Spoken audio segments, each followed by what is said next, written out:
very much. No, thanks, Jackie. Can you see my slides? Yeah. Well, hello, everyone. Good to see a few familiar names and faces there. My name is David Walsh. I'm the business advisor here in the local enterprise office. I'm based in our Waterford office at 35 The Mall. For anyone not familiar with the local enterprise office is a first-stop shop for new and existing businesses. We provide strategic, technical, administrative, and financial support and services to help start and grow your business. Now, we do this by providing business information and advisory services, providing a training and mentoring program, and financial supports. The four main financial supports I would like to talk about today are a feasibility study grant, priming grant, exporters grant, and a trading online voucher. Now, please be mindful with all local authority grant aid, there is eligibility criteria attached. For example, we can only grant assist businesses with 0 to 10 employees. You must be able to demonstrate a market for your business. You must operate into commercial sphere. There must also be a manufacturing element to your business as well. There is preference and priority given to enterprises that over time can scale and develop into strong export entities. Now, the first one to kick us off with is the feasibility study grant. This innovation grant provides assistance with researching market demand and examining its sustainability. Assistance is provided with researching markets, design costs, prototype development costs, and your own labour can make up 20% of the overall approved voucher. The maximum grant in this case is 50% of your investment, or 15,000, whichever is the lesser. Moving on to the priming grant. Startup grant is suitable for businesses within the first 18 months of trading. Assistance is typically provided for capital expenditure costs. This could be by way of machinery, which would, for the capital machinery that's used in the manufacturing element of your business, or it could also be for salary costs. This would be for new job or your own promoter's costs. It's usually paid in 2 installments. The first tranche is paid almost straight away, and the second tranche will be paid 6 months down the line. Assistance can also be used for consultancy costs, marketing costs, and general overhead costs. The maximum grant in this case will be 50% of your investment, or 150k, whichever is the lesser. Grants between 80k and 50k are the exception, and we will be looking for clients that can potentially over time graduate into an Enterprise Ireland client if you are to apply for grant aid between that range. Grants are based on jobs created, and the max salary grant will be 15k. Now, moving on to technical assistance for micro exporter, or simply or affectionately called TAME to make it easier. This is the support to enable businesses to take steps in exporting or investigating new markets. Each business is allowed to apply for 1 TAME grant per year. Participation at international trade shows, if there's a selling event or a trade fair. Assistance is also provided towards development of marketing material, translation of existing materials for your export market, or development of an export-related website. For example, this would be translating the language into German or French, or procuring or purchasing a .de or an F4 domain for France. Ineligible activities will be training courses or legislation compliance costs as well. So typically used for attending at a trade show. Okay, moving on to the trading online voucher. This is always a good one to speak about because it's available for businesses and sole traders across all industries and sectors as well. Of course, there is some eligibility criteria involved here as well. You must have less than 10 employees again. You must be trading for at least 6 months to apply for this. You also must get 3 quotes from suppliers. This is to adhere to local authority value for money procurement principles, and also to make sure that you're aware of market costs as well. There must be an e-commerce element to your website. You need to catapult yourself out of a contact us or a brochure website. There must be a selling element to your website. So this can involve web design. It could be development of a new website. It could be development of an existing website. It could be used for an SEO campaign that you want to embark on. It could be used to develop a social media strategy or a digital marketing strategy. It could be used to develop a mobile responsive app as well. So if anybody is embarking on an e-commerce strategy, give us a shout and we can help you along there. Now, the maximum grant associated with this is 50% of your investment, or 2,500, whichever is the lesser. To apply for the trading online voucher, you have to attend an obligatory information seminar. We host these monthly in conjunction with Local Enterprise Week, We're actually running one after lunch. If anybody would like to attend and they're not booked in, give us a shout and we can get you on the Zoom link. That's my lot. I'll pass you back to Jackie and I'll be available to take some questions at the end. Thank you. Excellent. Thanks very much, David. We'll move quickly on here now to Aidan, I believe is next. So Aidan, if you want to unmute there, and thanks a million. Okay, thanks, Jackie. I thought it was Eugene next, but no bother. Great. Can you see my screen there? We can see your Zoom. Oh, 1 second there.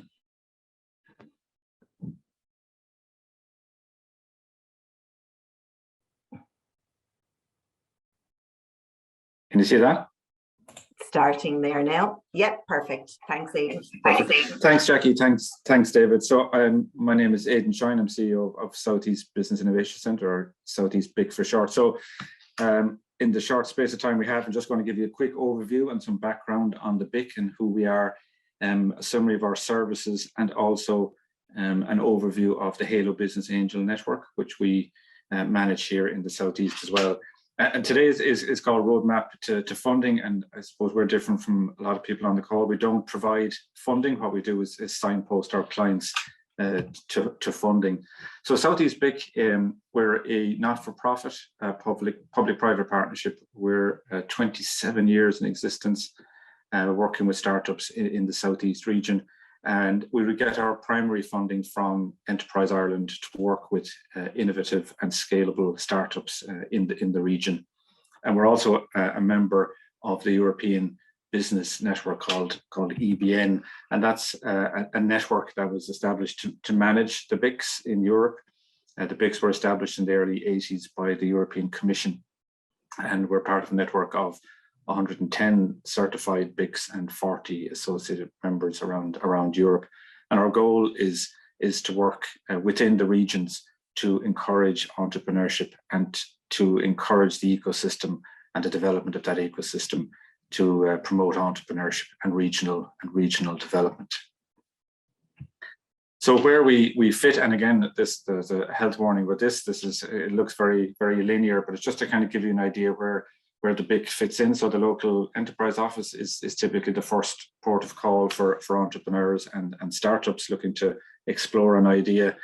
And we would work very closely with the LEO in terms of referring clients to the LEO, or LEO referring clients to us. And then as you move up in terms of scale and reach, in terms of your market reach, Enterprise Ireland comes into play. They're looking at export potential and high potential startups. So we would work very closely with Enterprise Ireland and their clients, both getting referrals from them and referring clients to them as well. But having said that, we get clients coming in at all stages of their development. So one of the things we do is looking at clients at their early stages and where they are upon their journey, and then signposting to the most appropriate supports and the most appropriate funding. And that's a very important point, I think, is that as you develop your business, it's always important to get that right funding that's most appropriate to your stage of development. So that can be early stage grant support from the local enterprise office, right up to high potential startup funding from Enterprise Ireland, and our funding from our business angels within the Halo Business Angel Network. So it's a whole strata of funding supports that are available. So what we do on a day-to-day basis with clients is that we provide intensive one-to-one support to our clients. So everything we do is to get clients investor ready, either for public money or for private money into the business. We spend quite a lot of time on business modeling at the start of working with entrepreneurs, and that's very, very important. A number of years ago, the focus is very much around business planning, but now it's very important to look at the business model, what you're offering to the customer, who your customers are, how are you going to sell to those customers, and you work through that process to ensure that you have a fit between the problem you're trying to solve, the solution you're offering, and the customer. So we would spend quite a lot of time with clients working around that. As the client develops and grows, you get into more of the investor readiness piece. So that's more extensive business planning, looking at how you're going to grow and scale the business. And that dovetails very nicely then in with the investment piece, which is typically for us, it could be competitive start fund with Enterprise Ireland, that 50k investment for 10% equity, or greater sums invested via the high potential startup funding that EI provides as well. And that typically then can be matched or balanced with our angel funding, which is, and I'll talk about that in a while. In the BIC as well, we also have an on-site incubation centre where we have office space where companies can come in for a number of months and actively investigate and test the feasibility of their business. And again, I hasten to add, all of this support is provided by the BIC, but it also in tandem with our partners like the Leo, like New Frontiers, like our clubs, like Enterprise Ireland. We're working very closely within the ecosystem with all our partners. Our goal is to make your businesses a success. So we are always looking at the right funding and the right support within or without the BIC. So it's very important that we signpost the supports that are available. So lots of sources of funding. You're going to hear about them from other people today as well. Where we kind of fit in, we work closely with Enterprise Ireland on their CSF calls, their competitive start fund calls, and with their HBSU clients as well, and their journey along there. And also then we manage the Halo Business Angel Network here in the Southeast, and I'll just spend a couple of minutes on that. So the HBAN is a network of business angels that we match with companies that are looking for investment.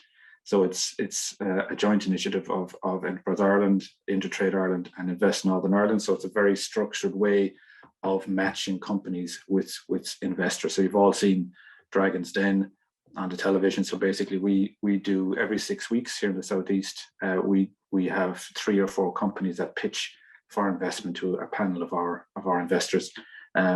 Without the cameras, without the drama. It's a lot more real world, I suppose, than Dragon's Den.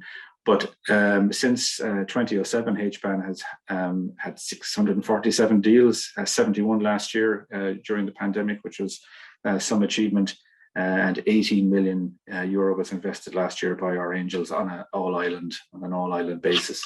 So as I said, because it's funded by Enterprise Ireland and Intertrade Ireland, we don't charge a finder's fee or a percentage of the deal size to our clients. So we work extensively with the clients, getting them investor ready, getting their pitch deck ready, getting themselves ready, and then we match those companies then with our angels. So it's working really, really well, and I think it's an important source of seed capital within the region.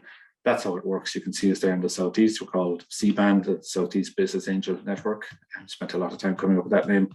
And then there's lots of other structured syndicates that are located around the country. For example, Bloom in Dublin is very tech focused.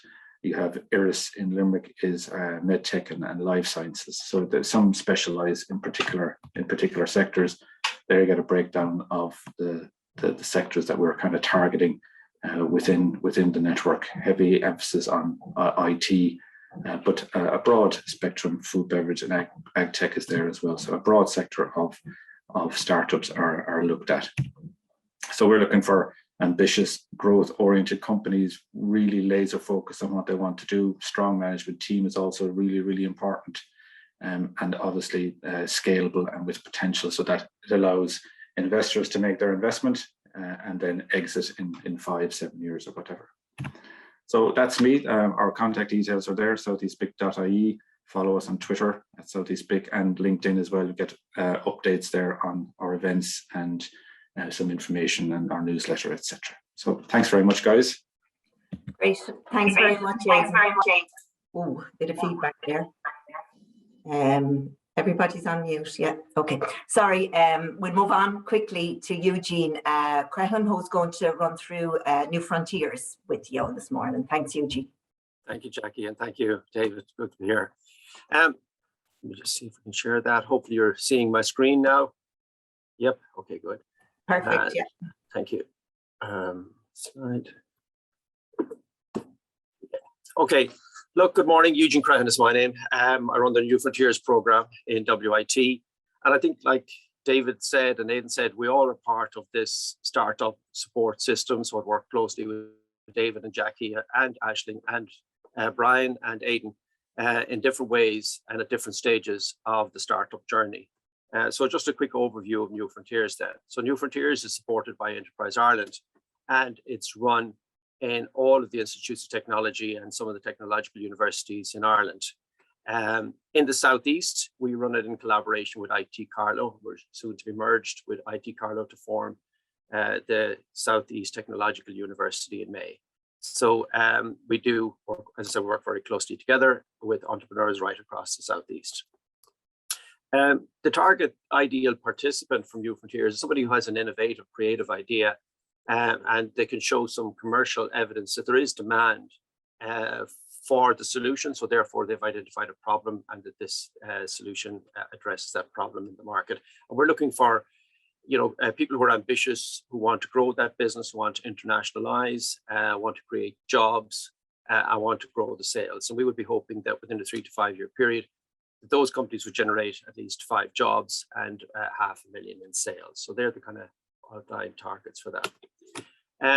There's 3 stages to New Frontiers: the testing the idea stage, which is phase 1, the developing the business, which is phase 2, and implementing the business plan, which is phase 3. And I'll just go into those in a little bit more detail now. But as you progress through the 3 stages of New Frontiers, it is hoped that you're learning more about the market and you're understanding more, and that you're adjusting your product exactly to meet the needs of the customer. And the more you know about the market and the more you engage with customers, the more you de-risk the business and increase the value of the business. So phase 1. Phase 1 is just literally an introduction to the notion of startup, to some of the startup languages, to signpost people to the supports available for startups. It's part-time, typically 2 evenings a week for 5 weeks. And this is really useful for people who are still in employment, and that they can fly under the radar until they're ready to come out of and be more public, I suppose, with their idea. It is focusing on what is the sustainability and the viability of the idea. So it's an opportunity and a space and a framework to validate if there's a market need for it. And a key outcome of phase 1 would be to help you prepare a good application for phase 2. Nationally, about 450 people do phase 1 each year. So phase 2 is a kind of a step up in commitment. It's a full-time commitment for a 6-month period. And for that, the participants are paid €2,500 per month tax-free. This allows them to commit fully to the program, which is 2 full days with us and 3 days working on the business idea. And we would engage with them through workshops, one-to-one mentoring, peer group learning, access to market research within Enterprise Ireland, and other supports. And again, the idea at this stage is to interaction with the customers, testing the idea and validating it, that there is an actual problem in the market that's worth solving. Nationally, there would be about between 160 and 170 participants per year on phase 2. In Waterford, we would take 10 people on to phase 2, and we have funding of $2,500 per month for those 10 people. We are based, if you're to join phase 2, you're offered hot desk space at the ARC Labs Research and Innovation Centre in Carriganore, and my colleague Dr. Aisling O'Neill will talk about this in a moment. What else is on offer in Carriganore? But at its basic level, there's a hot desk space for our participants. There's access to a network. There's a business address. There's an entrepreneurial environment, which can be really useful because there are experienced entrepreneurs on site who are running their own businesses and who are more than happy to talk to participants of the program. Phase 3 then. Phase 3.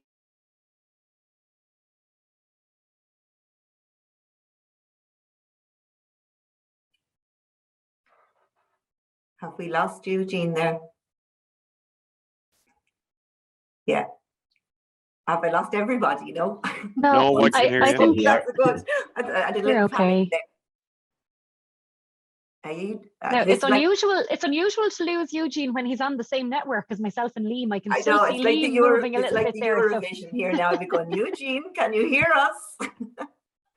No. We'll run up and get him and bring him down to our desk. we have to take over.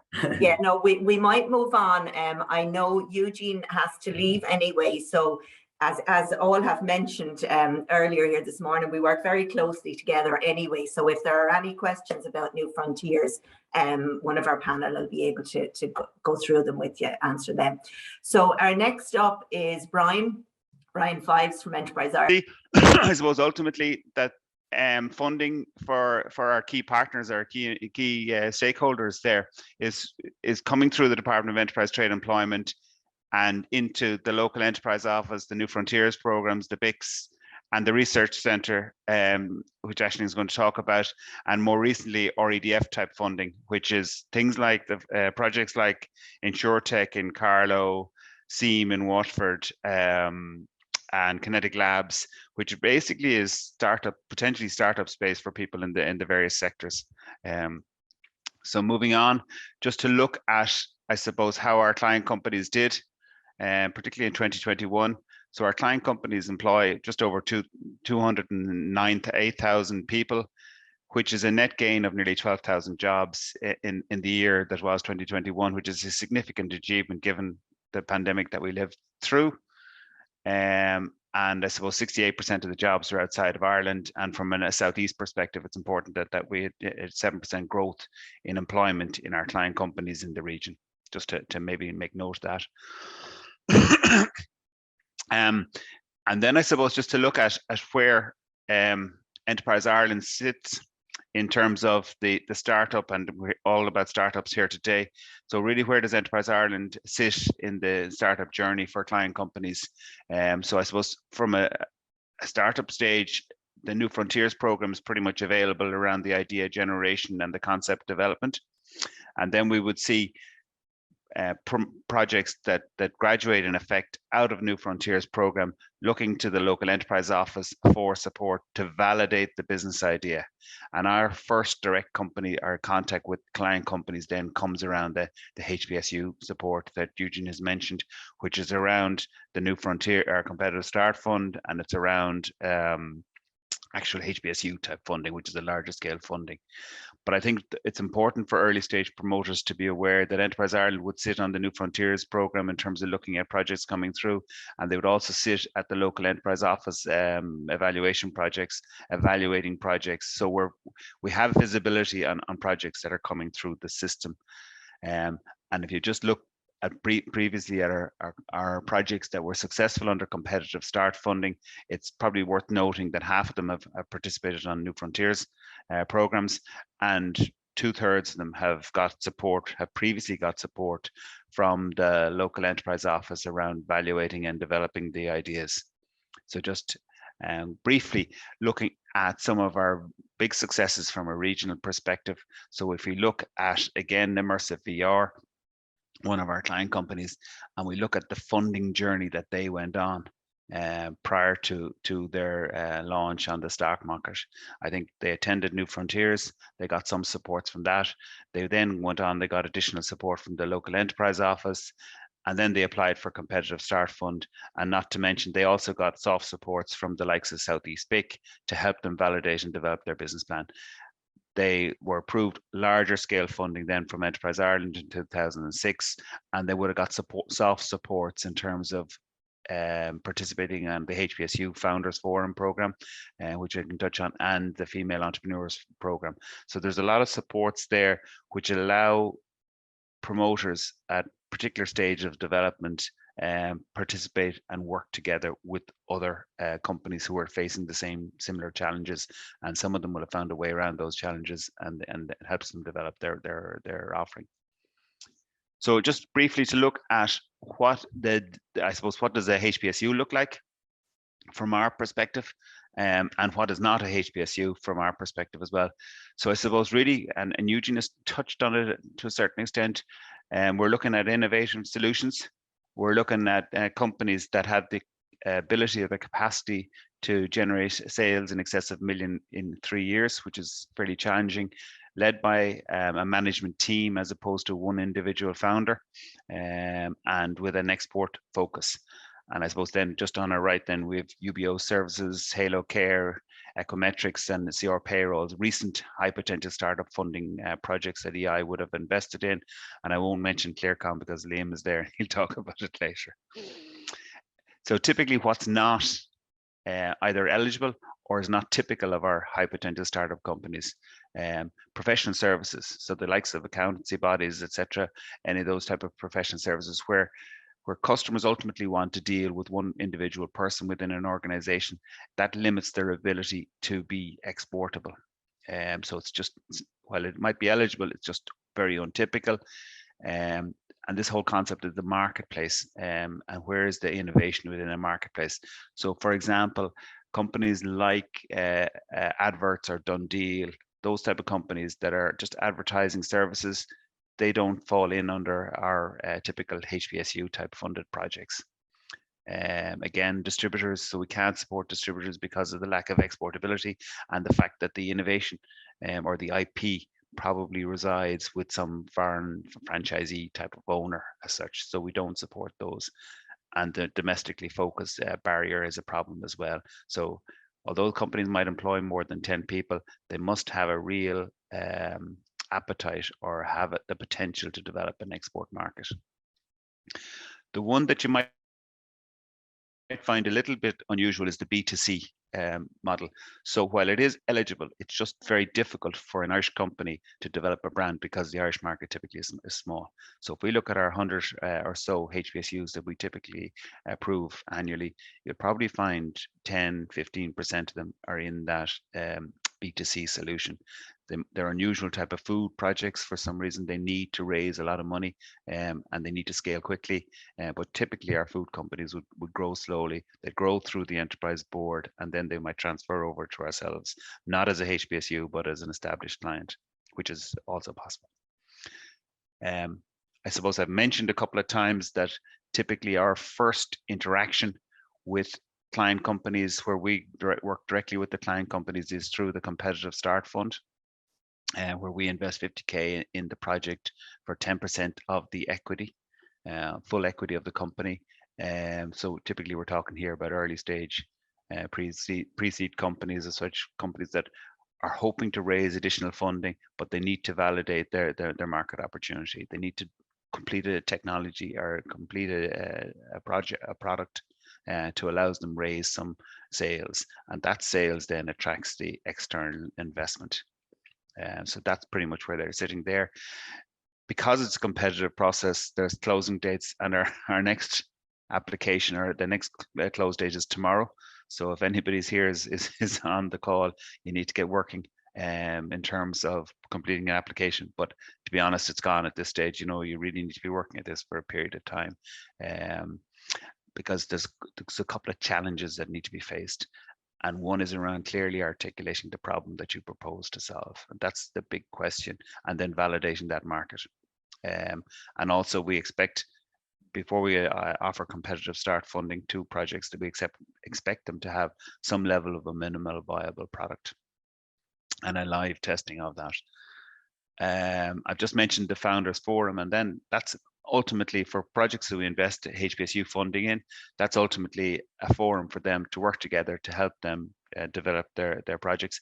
And the primary reason I mentioned that is that a Waterford man, Mervyn O'Callaghan, won that.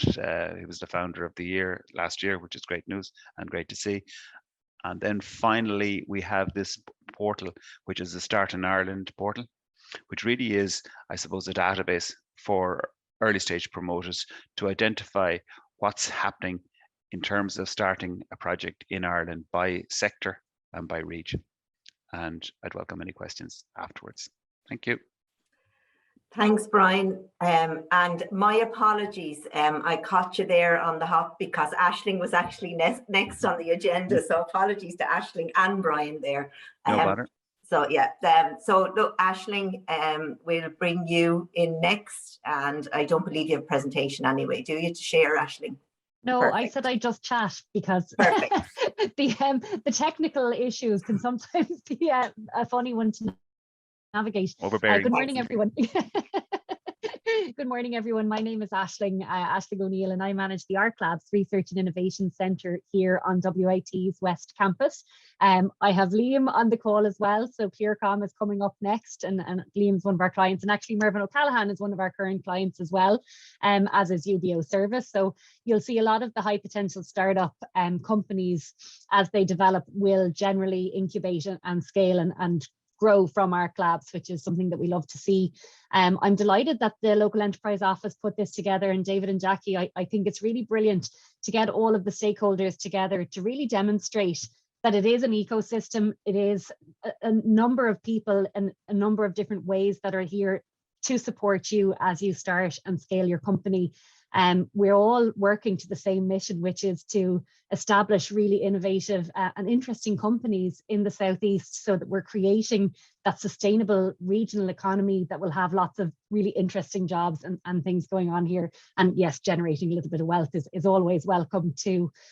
So what I'm speaking about this morning is the Innovation Voucher Programme. So as ARC Labs manager, I am the point of contact for innovation vouchers for Enterprise Ireland. And I think, Brian, in your presentation, you referenced a number of the technology gateways. Now, Enterprise Ireland introduced this mechanism a number of years ago, and really it's to connect industry and the kind of research facilities. So we're actually very fortunate in the Southeast. So in WIT alone, we have 3 technology gateways, but there's also a 4th technology gateway in IT Carlow. So when we become SETU on the 1st of May, there will be 4 technology gateways for the Southeast through that. So basically, the Innovation Voucher Programme allows people to avail of innovation vouchers worth €5,000. So you can do 3 standard vouchers of projects worth €5,000. And you can do a 4th voucher, which is a co-funded voucher where the company puts up the other 5,000. Now they are subject to VAT, but once your company is VAT registered, you will be able to claim that back. So really you've got a wonderful opportunity to engage with the infrastructure within the Institutes of Technology to really de-risk your idea, right? Like, so that's something that Eugene touched on in his presentation. So within WIT, we have the Southeast Applied Materials Group. So anything kind of in engineering and materials solutions, they would be able to look at projects. We have the Walton Institute, which we're co-located with here out in the West Campus of WIT.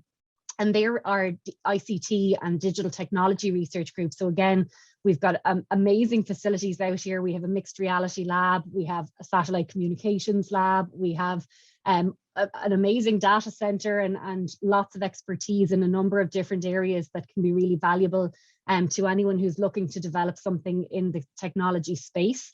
And then we also have the Pharmaceutical and Molecular Biotechnology Research Centre. So again, anything in sort of pharmaceutical sciences space that you want to test. And it's really a wonderful mechanism for you to, well, engage with the infrastructure that's there and potentially have access to equipment that is kind of beyond the reach of a lot of startups. But it also lets you establish good relationships and connections. So the Innovation Voucher Programme, as I said, you're eligible within your company to have 4 innovation vouchers. But there's another mechanism then called an Innovation Partnership, which you can identify a more significant project. So often we would find people would do a couple of innovation vouchers with us and then would go on to an innovation partnership, which is more like a kind of an 18 to 24 month project where you would have, you know, a researcher dedicated to your specific project if successful. And again, once you're working with the institutes, you know, in formulating those applications, they have quite a high success rate. I would recommend that anyone who has any kind of ideas that they would like to explore with a voucher gets in touch with me. So I'll pop my email into the chat, but if you look up arclabs.ie, you'll find me fairly easily as well. Because we definitely recommend that you work with the researchers in question to develop your application to ensure that what the kind of project question, the knowledge question that you're addressing is something that's relevant and feasible as well. You know, so we would say within the kind of €5,000 voucher, you're realistically looking at kind of 10 days of a project. Like that's what it kind of breaks down to. So sometimes, you know, when you hear innovation voucher, you think that there might be this kind of massive project that you could do with it, but it's not always that way. So it's really important to work with us to develop that project scope to ensure the greatest chance of success. And like I say, I'm always open to meeting anyone for a cup of coffee, for whatever, if you want to come out and visit Arc Labs and have a chat through your idea or anything that we can help you with, I'd be really delighted. So thank you, Jackie. That's brilliant. Thanks a million, Aisling. Now we'll just move on to Liam. You've heard about all the supports available here this morning, and I suppose it's very important to hear how they're used or how they can help an entrepreneur. And Liam came to us, oh God, I don't know how long ago it was now, Liam, a couple of years ago maybe. Yeah. Time flies. Yeah, when he was starting out in Klearcom. So look, I'll just hand you over to Liam, who can kind of just give you a quick overview of what he does and how he availed of the supports. Thanks, Liam. Perfect. Thanks a million. And look, it's great to see so many people on a call like this, and it's great to see all the different agencies together, because there's unbelievable support and knowledge from the advocates here on the call. And I genuinely encourage people, pick up the phone, have your cups of coffee, meet with these people, because we wouldn't be where we are today without all the supports that we've tapped into across Leo, CBIC, Enterprise Ireland's obviously in the end, Arc Labs here where I'm sitting right now. A little bit about Klearcom. We have a SaaS platform that tests and validates IVR's work. So what does that mean? Without getting boring and too technical on it, when you ring into a call center, you're typically greeted with a welcome message. That's called an IVR, an interactive voice response. And basically it stewards your call to the correct locations. And we've built a SaaS platform that tests and validates that that's working for multinational contact centers. And when I think back to our journey and where we started, Leo here, along like everybody else, was invaluable. So we would have got access to feasibility grants, priming grants back in the day. Feasibility was all about helping us build our minimum viable product, that first iteration of our software that we could go to market. We couldn't have done that without the support we got from Jackie and David back at the time. So that support directly helped us get our first few customers actually back in the day. Now, you never stop developing. So, you know, I suppose perfection is a journey, you know, it's not a destination. Certainly in our world, in the SaaS world, you're constantly evolving. As we went through that process, having the priming grant to help us actually start our scaling element. So we got the priming grant then after that. That helped us get things in place like marketing tools, sales tools, things like HubSpot, that type of support that we could put in place to help our team have the right tools so that they could get out to the market and start growing the business as well. We moved from that then into Aidan's side of the business, where it was about getting us ready to have the conversation with Enterprise Ireland and getting us ready to have the application process for the HPSU.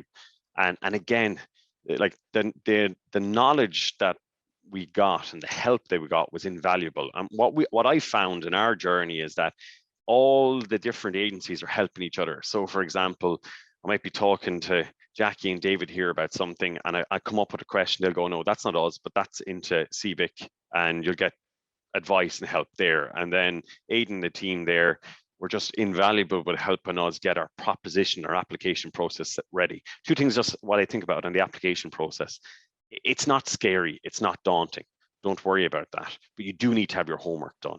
And you'll hear a common thread here throughout the conversations. It's all about de-risking your startup, because everybody, you know, us as founders, by nature, we're extremely optimistic and we think we've got a really good idea and that there's no doubt it's going to be a success. So we come with a bit of bias to the process.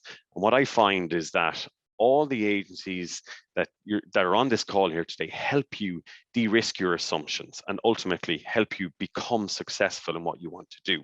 Because you can have all this knowledge about your particular market. Like for us, the contact center market, it's huge, 268 billion calls to customer service every year at a cost of 1.2 billion. It's growing by 140 billion over the next couple of years. But it's fine knowing that. What about actually getting my financial model correct and in place? And what about actually hiring people, payroll, PAYE, PRSI, all those different things. So having an idea and starting a business are two different skill sets. And it's important that you understand that. And you understand that you need both of them working together, because if you have an idea, that's fantastic, but you need to get it to market. And ultimately, it's about taking the idea to income level and being able to de-risk as you go along. So when it comes to application process, don't worry, you get unbelievable support. You do have to do your homework. And what you'll find though is that the application process has commonalities between agencies as well. So what you're doing for Leo, applying for feasibility grants, will ultimately help you when you're talking to the guys in CBIC and ultimately moving further along into EI. So it's important to do your homework and do it right. And if you do, then that process is helping you de-risk the business as you go along. I suppose another couple of things for us that were important were that I think it was Eugene mentioned it about coming out of stealth mode, you know, coming to the market when you're actually ready and not appearing too early. You know, we're all in a competitive international world. You have to protect your IP, protect your offering, and the guys are great at helping you do that about when is the right time to go public and start pushing your company and offering heavily in the market. Outside of that, I would say our association, we were lucky. We did an accelerator in ARC Labs here, and we got to understand all the different agencies and how they fit along that ecosystem and show you that linear map that Eugene had talked to. Outside of that, the amount of times that I've had help from Walton Institute or WIT directly has been invaluable by, again, just picking up the phone and asking questions. We're in a software SaaS world, so by being located here is very helpful for us. And the amount of times that I've just had conversations with various different people within the Walton Institute looking for advice on what they might do next has been absolutely invaluable. And then to take it on a step further, then we're even able to get graduates from WIT as part of placement programs as well. That has really helped us. So I find the ecosystem in Waterford is unbelievably helpful. And I've spoken to a lot of people and a lot of founders all across the country, and the level of integration that you've got here is really unparalleled. And if you tap into it right, you'll get all the supports you want. So just go and do it. Don't be afraid, you know. That's brilliant, Liam. Thanks a million. Great to hear that you did, that we all do work so well, and it did work out for you kind of through it, all the different phases of it. So look, I'm conscious of time here. We've only about 10 minutes left.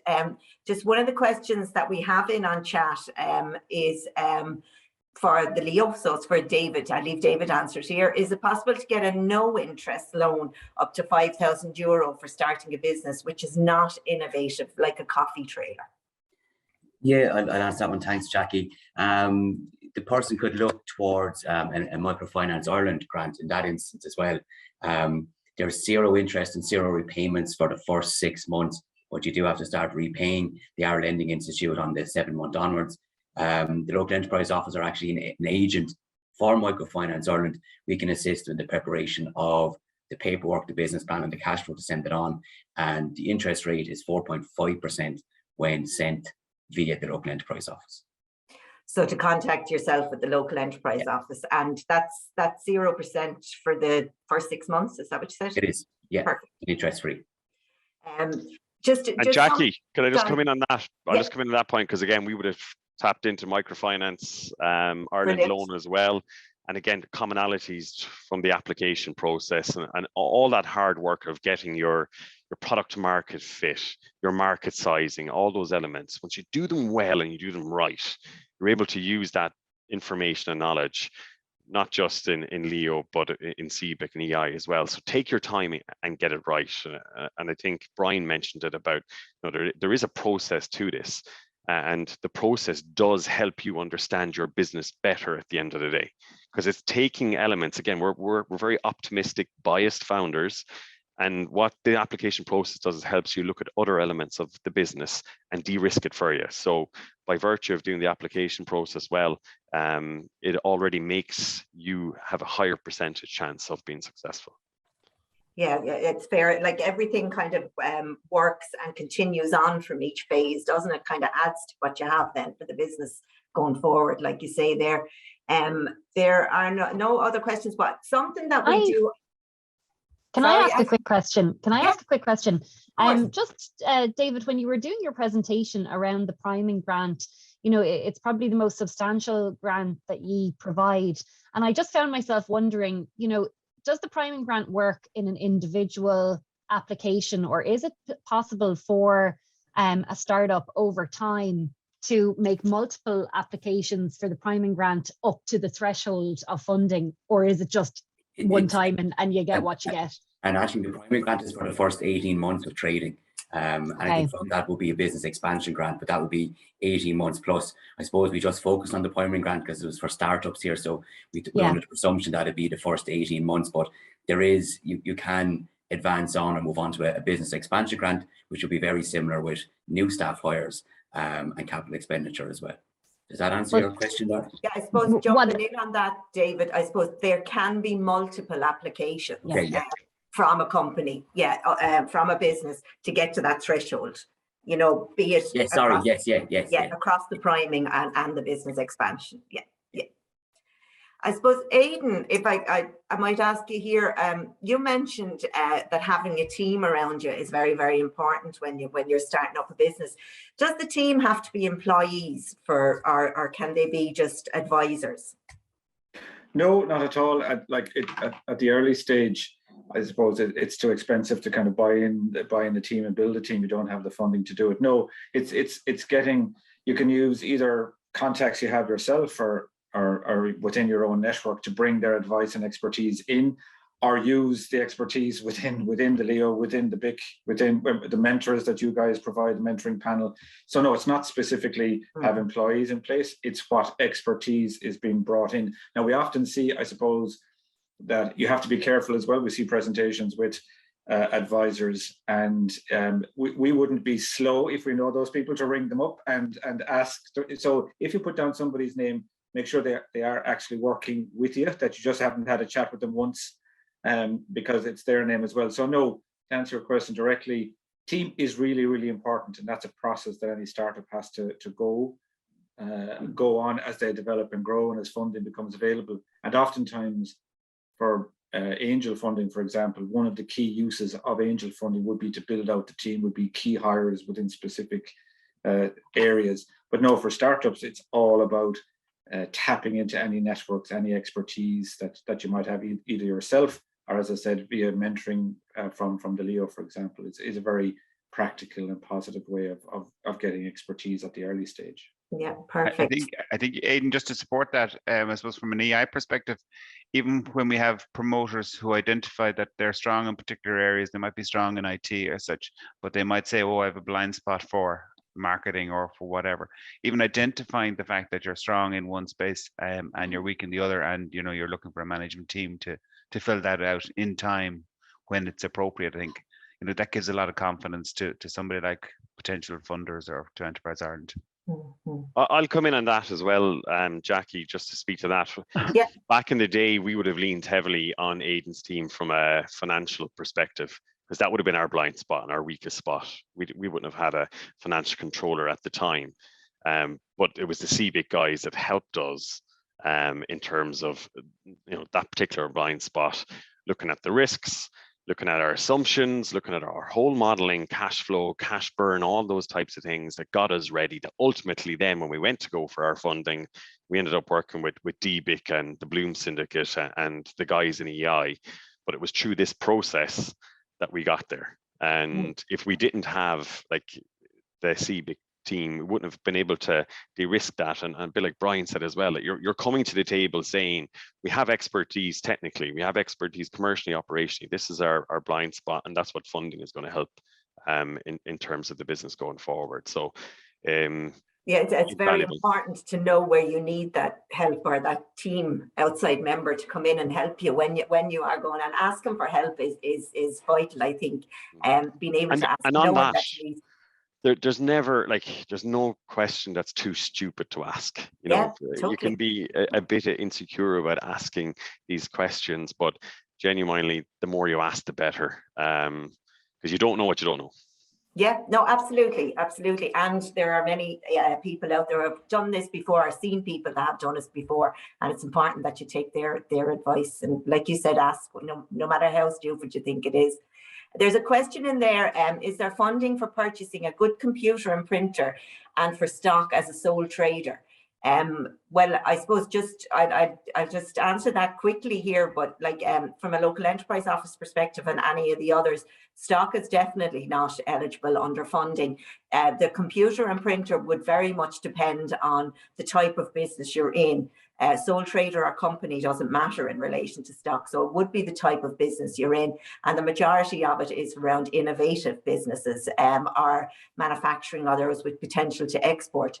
And I suppose following on from that, in relation to innovation, Brian, what would you look for? What would you look for in a business for innovation to fall under that heading? What's an innovative business in Enterprise Ireland's mind, I suppose? I suppose it's something that's capable of developing an export market, that, you know what I mean, and capable of scaling on that basis. So if, like, innovation must be something that allows it exports, it's everybody else doesn't have type stuff. So if it's a domestically focused business as such, it might be difficult to see innovation in that. I suppose ultimately when we look at our startups, that's why we see a lot of them in that IT space, as they've developed some unique bit of technology. They've developed some widget that is unique to them. There is some IP withheld in that. If it's just a domestically traded service company, it can be difficult for them to do something that's unique that allow them export. Thanks very much. We're at time now, actually, 12 o'clock. So I'll just go around to all of you and just quickly in one sentence, what would be your top piece of advice to those listening this morning, which we've probably gone through really. Ask questions, don't feel too silly to ask questions. But I'll start on my screen, so Aisling. Yeah, I'd say come and have a cup of coffee out in our labs, and we can chat through any ideas you have or any supports you might need, and like that, engage the community. Thank you. Liam? I'm going to be cheeky here and say two points. First of all, don't be afraid to pivot. When you're doing that due diligence, looking at the market, looking at product market fit, all that good stuff that you get unbelievable experience at, following the agency's advice here, if you should pivot, because it's not a loss. You've learned it's not a fit. You need to move on. Ultimately, it won't be a success. We pivoted in the early days, and the last thing I would say is that when you're meeting resistance, just keep going, because normally success is at the other side of it. So just keep at it, and be tenacious and keep pushing, and you'd be surprised what you'll overcome, and ultimately have a good global facing business at the end. Excellent. Thanks, Liam. Brian? I suppose quickly, given that Eugene isn't here, I would say look at the New Frontiers program if you've got an early stage project, because that gives you an opportunity, gives you a bit of time to do what Liam says in terms of look and see if you're on the right track, or do you need to pivot. But ultimately, I think you've got to move towards clearly articulating the problem that you intend to solve. Thanks, Brian. Aidan? Yeah, everything that everybody has said previous to me, but I think in the spirit, I think we're lucky in terms of setting up or establishing a startup in the region, and that the ecosystem is very closely knitted. Everybody knows each other. So it's getting that right support, that right funding at the right time is really, really important. And also to kind of dovetail with Brian and Liam there, it's be prepared to be challenged. And if you're not, if you don't want to be challenged, then you're probably in the wrong business, setting up a business on your own, because there's friends and family will give you lots of support, and that's very, very important. But you need objective analysis of what you're trying to do, and you need to be prodded and poked and challenged, and that will only benefit you in the long run as you grow and develop. Great, thanks, Aidan. And last, I think I got everyone else. David. Thanks, Jackie. I suppose I would ask everyone here to engage with us if you're not doing so already. Everyone will be on a different journey, embarking on setting up their own business, but we can tailor our supports to suit you wherever you are in your journey, whether you're starting or growing. Yeah, no, you. absolutely. The help is there. So contact any of the people here on the panel this morning and about if you want to follow up. I suppose, look, we've reached the end. Very informative morning. And I'll just take something as Liam said earlier. When he was speaking there, he said having an idea and starting a business are two different things. There's help there. You're all here this morning because you have that idea, or perhaps you've started, you're passionate about your product or your service, and you're looking to build your business and grow your business. So do contact any of the agencies that are on here this morning. Before we log off, I suppose there's two things. It's Local Enterprise Week. There's hundreds of free events going on around the country. Please check out, I put some links into the chat there. So please check out everything that's going on. We have events here in Waterford, but there are spotlights events nationally as well. I'd also like to say that Waterford Local Enterprise Office have joined with Arc Labs, Ashling and Arc Labs and Crystal Valley Tech, and we are running a pre-start program from idea to pitch. So basically, it's for the innovative or tech arena is what we're targeting really, and it's a boot camp, and it'll bring you through ideation, market research, looking at your costing, looking at will your idea work for your business over an intense 1.5 days boot camp, where we'll feed you and whip you into shape if you have an idea or anything to do, or if you need any advice or help on it. So I'm going to put the link into the chat here, but you'll also find the details on our website under training. So without further ado, I thank you all for joining this morning. I thank the panel for everything they've all the information that they've given you to think about. As I said, this will go up on our YouTube channel once I figure out, or someone figures out how that's done. I'm not the techie here, so I'm looking at David. So look, thanks a million. Take care and enjoy the rest of Local Enterprise Week, everybody. Cheers. Thank you. Thanks, everyone. Bye-bye. Bye. Thanks, everyone. Bye. Thank you, everyone.